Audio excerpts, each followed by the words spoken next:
Welcome to Movie Class by PizzaFLIX. Please stay tuned for today's program, but first, some tasty tidbits from your host. His maternal grandfather was the acclaimed Belgian violinist Alfred E. Mergelin.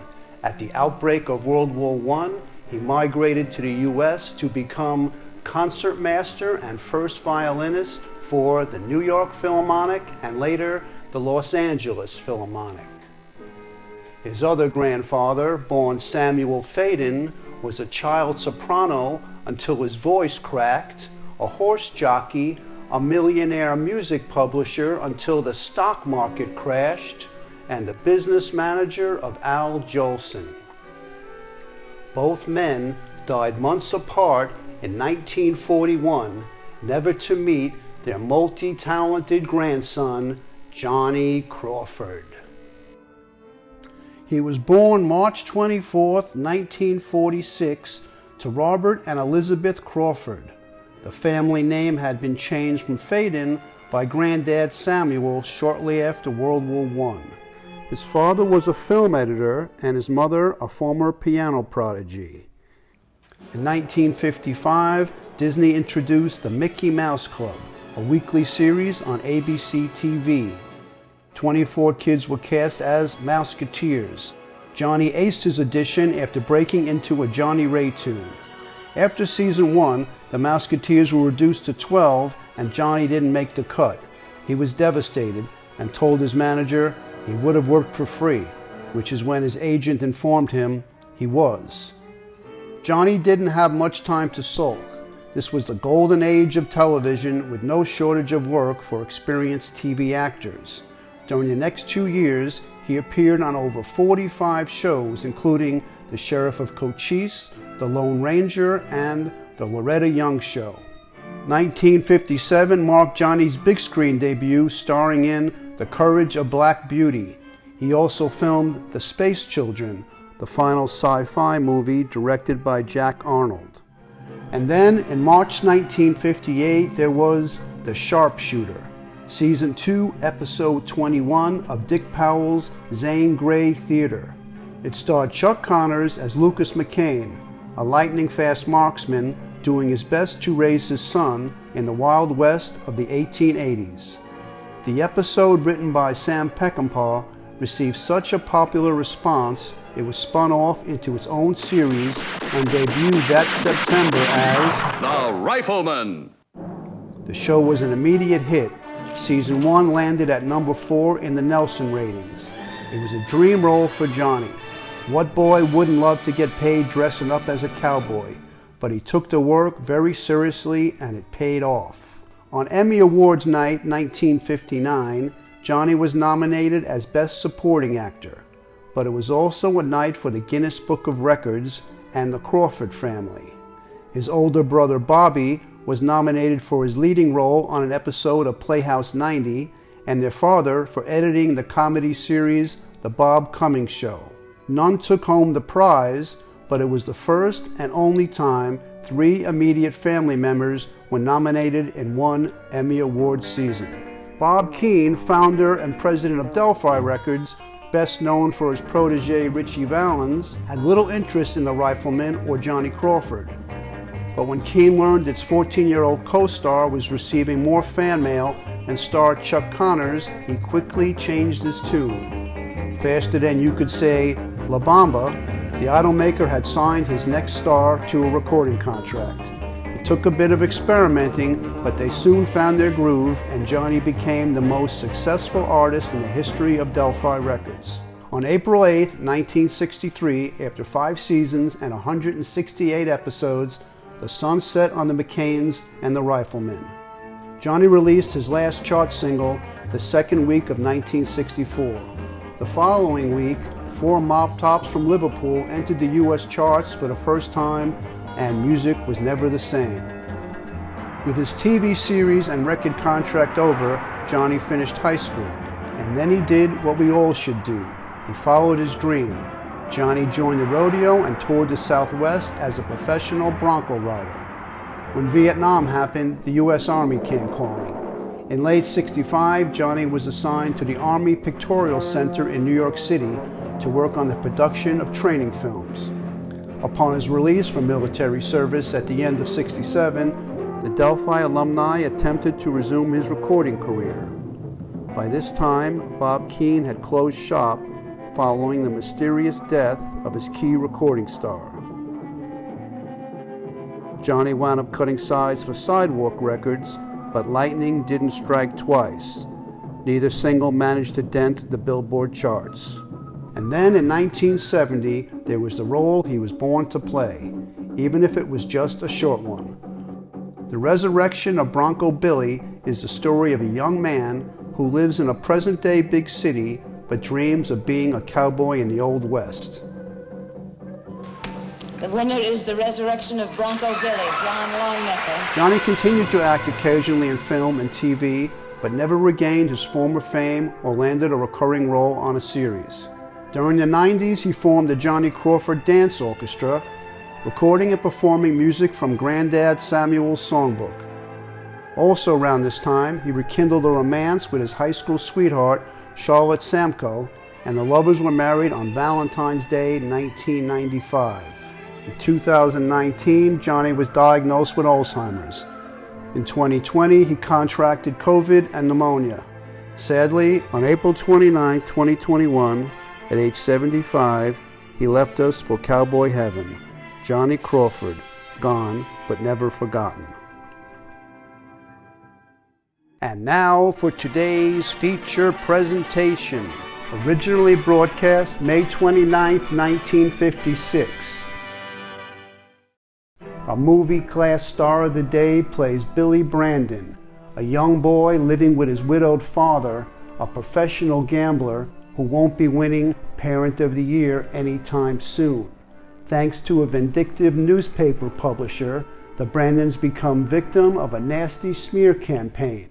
When Pop gets sent to prison, Billy needs a new home. But it turns out, little Brandon has a very troubled past. Some would call him a two-time loser. Will Billy find a loving home to give him a fresh start? Find out and watch Johnny Crawford in The Boy Nobody Wanted.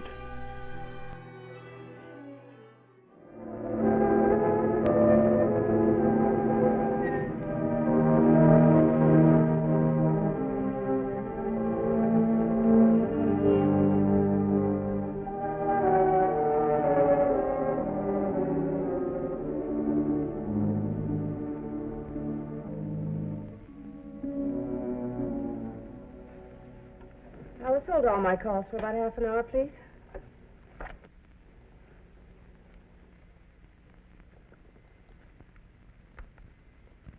Dear Winfred, this is the story I promised to tell you. It's a true story. The case history of Billy Brandon. The boy nobody wanted. The most sinned against child I've ever known. Billy lived with his widowed father, a professional gambler, in a boarding house. Hiya, son. 1, 2, 3. Come on, let's do that knockout stuff you showed me. Whoa there, take it easy, Bill, huh? I've been practicing and I can do it pretty good now. Now look, the guy's coming at me with a knife, see? Now I grab his arm like this, and then... How's that? Not bad. Now come on, let me try it on you. Oh, not now, son. I'm all dressed. You going away? Yeah, I'm sorry, kid, but I've got some important business. But it's Sunday and you promised we'd go to the zoo. Oh, that? Well, why don't you ask Miss Nellie? Maybe she'll take you. Oh, she's gone. Everybody's gone. It's Sunday. Well, you'll think of something to do. You're a big boy now. Play with your electric train or try that knockout trick again. It's no good with that old pillow. It ain't like a real person. We'll never try it on some other kid. It's rough. It's only used for your self-defense, remember, like I told you? Yeah, I remember. That's for me. Yeah. I'm sorry about the zoo, kid, but we'll make it next time, huh? That's the boy.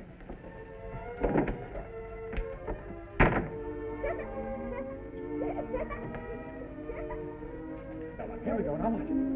Oh, sure, that's fine. A good butt now. There you go. Good boy. That's the way to do it. That's the old eye. Come on, buddy. Hey? Here's the phone, son. I'll be back. Okay.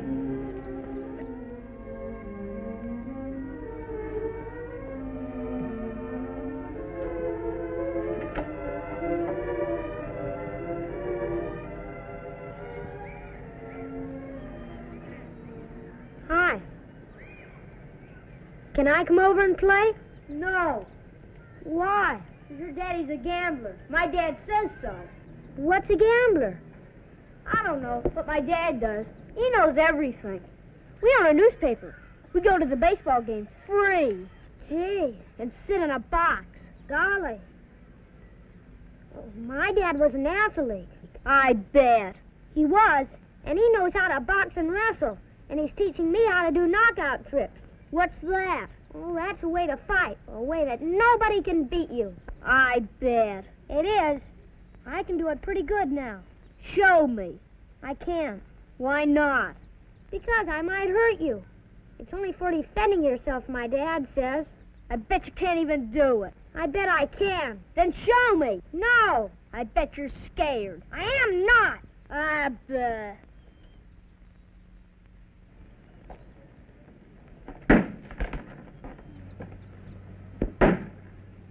Fight only not that way! I told you you can't come in here! Try and put me out! Right now!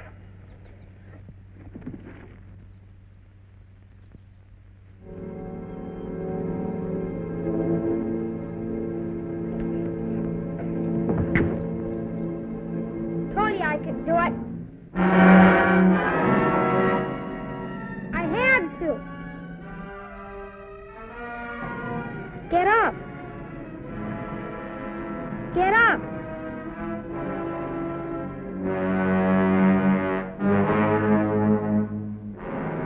News of this terrible tragedy reached me while I was interviewing a couple seeking a baby for adoption.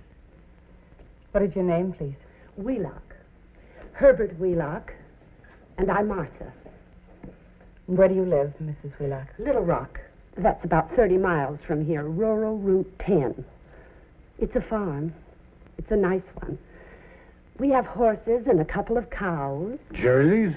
And we raise corn and wheat. And there's a pasture with a little brook in it. And the house, when we built it, we wanted enough rooms for...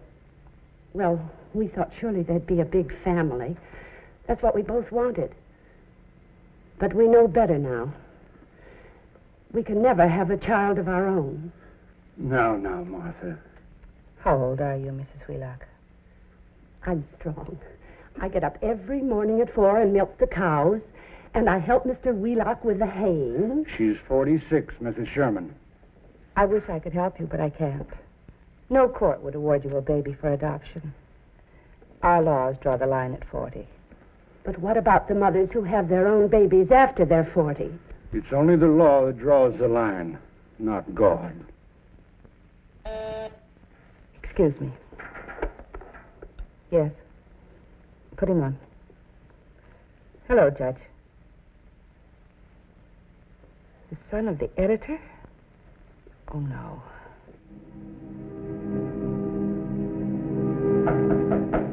Come in. I haven't had a chance to express my sympathy. You know Nick Brandon? I know who he is, yes. What do you know about him? Well, he reputedly operates a gambling house somewhere. Where? I don't know, Mr. Reynolds. You're a reporter. Find out. Well, don't the police know? Never mind the police. They're always late. Go after Brandon. That's your assignment. Dig up his past. Find out where he operates.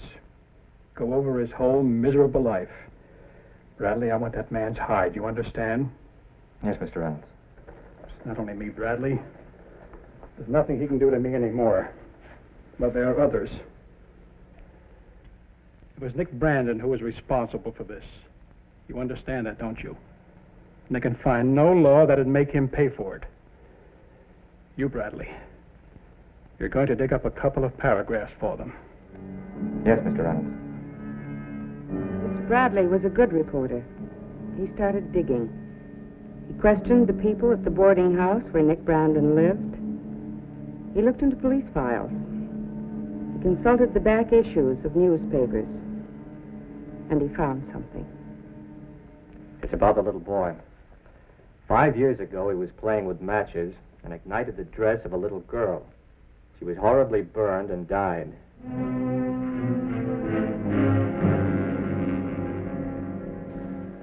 And the real source of that threat, the evil-minded, motivating force behind it, Nick Brandon, is still at liberty, openly challenging our laws. Are the authorities helpless in the face of this provocation?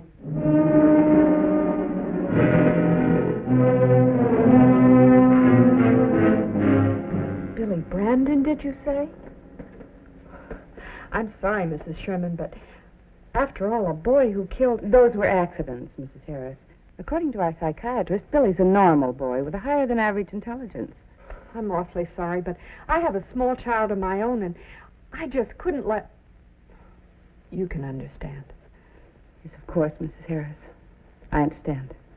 Judge, about Billy Brandon, I simply can't place that boy in a foster home. Nobody wants him.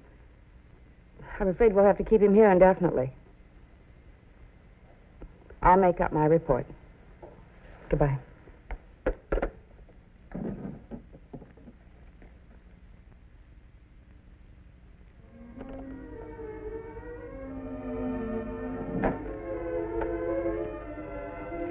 Get me the boys' dormitory, please.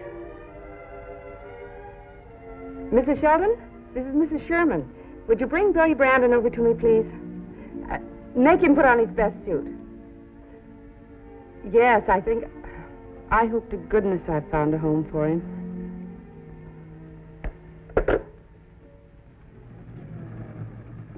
Hello, Mrs. Wheelock. Hello? Why, it's Mrs. Sherman. Herbert, look who's here. Who's the little boy? That's Billy. He's one of our charges. Hello, Billy. He's a little bit shy. Well, howdy, Mrs. Sherman. Hello, Mr. Wheelock. Good to see you. Thank you. Well, come on in. It's hot out here. I'll make some iced tea.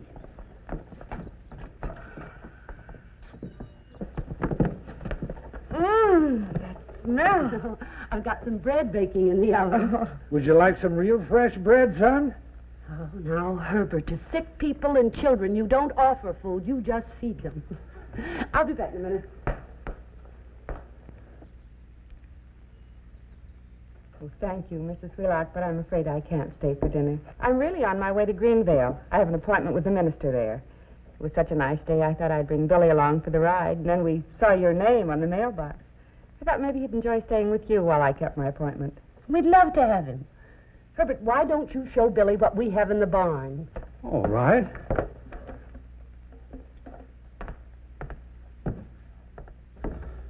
Billy, how'd you like to see what we've got down in the barn? It's a little colt, born less than a week ago. He's hardly as big as you are. Wouldn't you like to see him? Well, come on. Well, I guess I'd better be going. Greenvale's about a half an hour drive from here, isn't it? Yes. You've never been there? No. Then you don't need to go there, Mrs. Sherman. Not if your business is with the minister, because Greenvale doesn't have a minister. It's just a gas pump and a couple of stores. Oh. The boy, he's Billy Brandon, isn't he? Yes, Mrs. Wheelock. I recognized him right away from those pictures in the paper. That was a terrible thing. He's a good boy. I didn't want to trick you. I just thought if I could leave him with you for a couple of hours, you'd see what a nice child he is, and then it wouldn't matter that his name was Billy Brandon.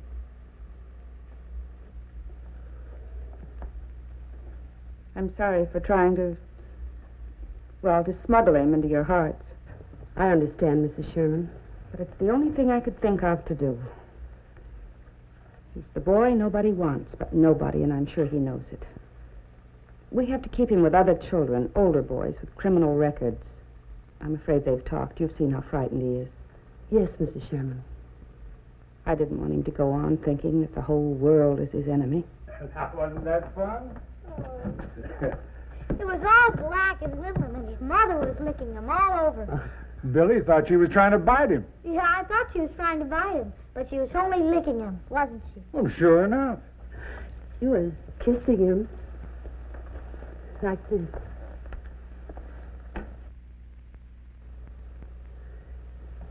Billy, you've seen our place. It's pretty big, isn't it? And there are only the two of us. We get lonesome. How would you like to stay here? Mrs. Wheelock, hadn't you better speak with your husband? He knows. Billy, we'd like to have a nice little boy like you around. I'm bad. They took away my daddy just because I was bad. Good or bad, Billy, I like you, and so does Mr. Wheelock. And so will all the horses and the cows and the little ducks on the pond. Look at me, Billy. If Mrs. Sherman gives her permission, how would you like to visit us until your daddy comes back? We'll have a party and ask the other children around here to come and meet you so that they can be your friends. Will you stay? Can I?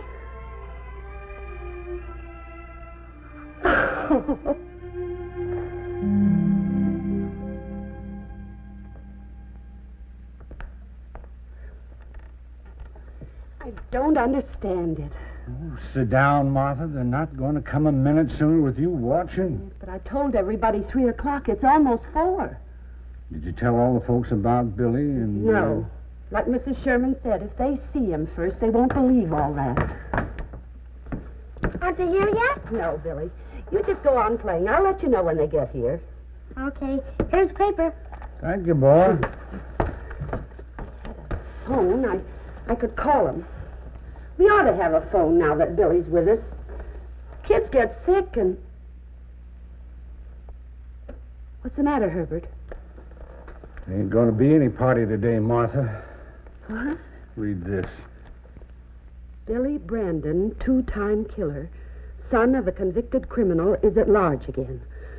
Juvenile authorities have dumped him on a Mr. and Mrs. Wheelock in Little Rock, from where he can threaten the lives of neighboring children.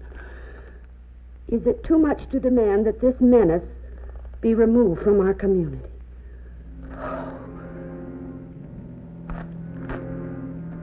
Herbert, get the car. I'm going into town.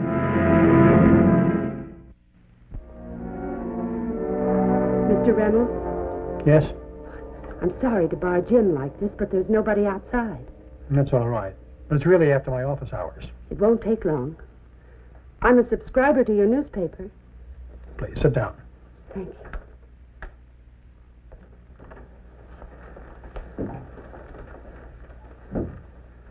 What can I do for you? I need your help, Mr. Reynolds. I have a child, a little boy. He's 8, and I'm about to lose him. I'm terribly sorry. But what's wrong with the child? Nothing. The doctors say he's a normal boy, and he's a nice boy. Since we've had him... Well, you see, we weren't very young when he came to us. It's been like the sun shining night and day. But when I think how it'll be without him, that big, empty house... You understand that, Mr. Reynolds. Please. I'm sorry. I know it's painful to be reminded, but it's my only chance. That you know how we must feel. Yes, I do, but I don't understand. You say he's not ill? Then why would you lose him?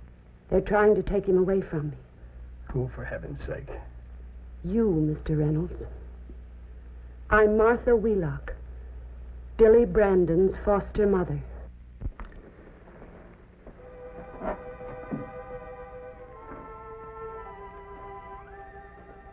I've only come to ask you this.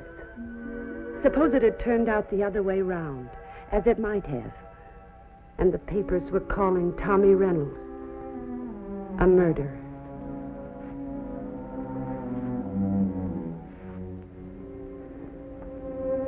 All right, Mrs. Wheelock.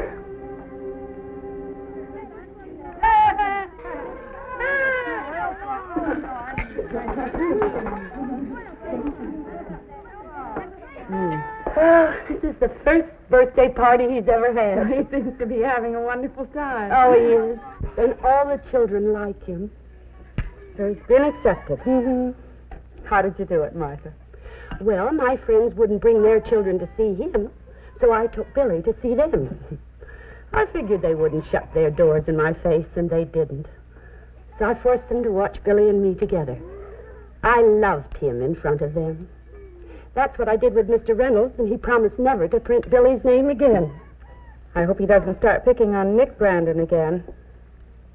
He's going to be released soon. Mrs. Sherman, will he get the child back? Yes, Martha, if he's able to prove that he can provide a decent home for the boy. But I wouldn't worry about that yet. Our court's requirements are very strict. There'll be a lot of birthday parties before Nick Brandon can prove himself. Well, it doesn't matter. Even if he stays with us only a little while, he'll always be our son. As it turned out, he stayed with the Wheelocks through high school, and it was a happy family. But there was still a decision to be made. He just went to get the mail. He'll be back in a minute. Is he well? Just fine. Graduated near the top of his class. Got a scholarship to go to an agriculture college, too. I know what you've done for Billy, and well, I don't know how to say what I've come to say. Mr. Brandon has petitioned the court for the return of his boy. The court ruled that Billy was old enough to make his own decision. It's up to him, huh? Yes. It's going to be tough for him, because he loves his father, too. And this little woman never let him forget that he had a father. It's going to hurt. Hello, Miss Sherman. Hello, Billy. My, you've grown again. Billy, I have some news for you from your father. Please, Mrs. Sherman, let me. You don't have to say anything, Mother. I can guess. Dad wrote to me that he had petitioned the court. Yes, and the decision is, well, it's up to you. You'll have to make the choice. Choice has already been made.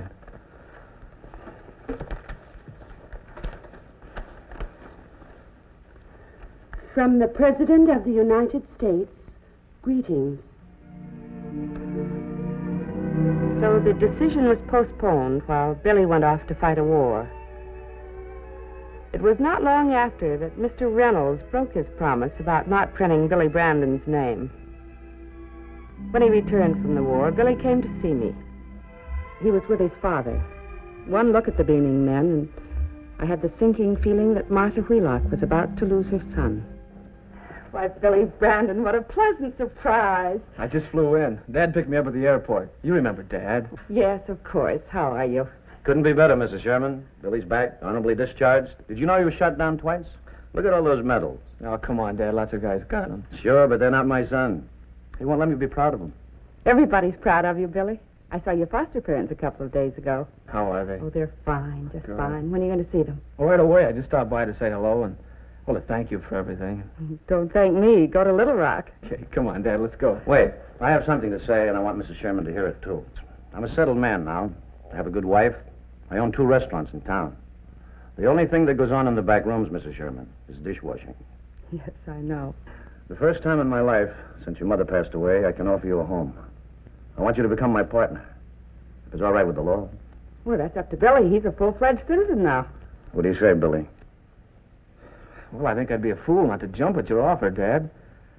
But if it's all right with you, I'd like to spend a couple of days around the farm and talk it over with Mother. And, well, it's not going to be easy. Billy!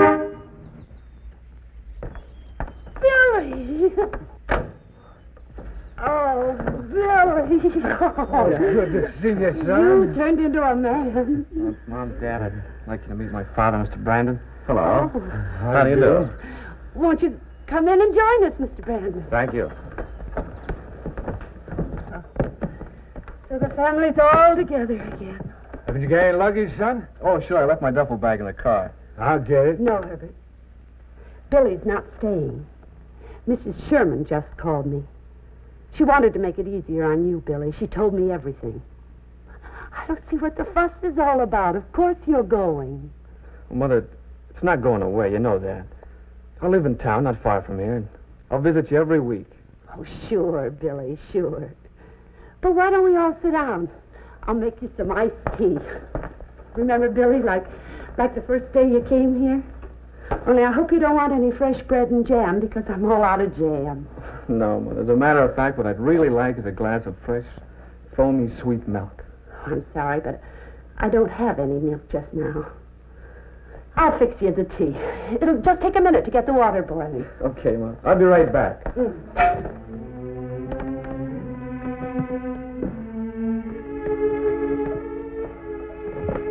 Well, Mr. Wheelock, you think I deserve him? You don't deserve people, Mr. Brandon. You love them. Barn. There's no stock in it. And all the equipment's gone. Oh, I forgot to tell you. We sold the stock and rented the farm out on shares this year. You didn't mention that in your letter. Why'd you have to do that? Got to be too much for us, Billy, and we had a bad year. But don't you worry about a thing. We've got a buyer now. And then? What are you going to do then? Well, the Daggetts. You remember the Daggetts? They've got a nice little apartment we can rent. But you belong here. You wouldn't be happy anywhere else. This is your house. This is your land. Your profession. What would you do in a rented house? Well, if it gets too lonesome here, we can always move to the city. You don't belong in the city, not after living here all of your lives. I know how you love this land, because I love it too. I didn't know it before. I took for granted that this house and this land and would be here forever, waiting for me to come home to, anytime I wanted to. Now I know. I'm sorry, Dad, it wouldn't work. I'd like to settle down here if it's all right with you. I can get a GI loan, get some new stock, new equipment, and... No, Billy. You don't have to make a loan. I'll give you the money. For 15 years, I've been wanting to make him happy. If he's happy here, that's fine with me. I don't know what to say, Dad. Don't say anything. I'm not doing this for you. Well, partly for you, too, but mainly on account of Mrs. Wheelock. Because she took a boy who nobody else wanted, turned him into a man who everybody wants now. This was a true story.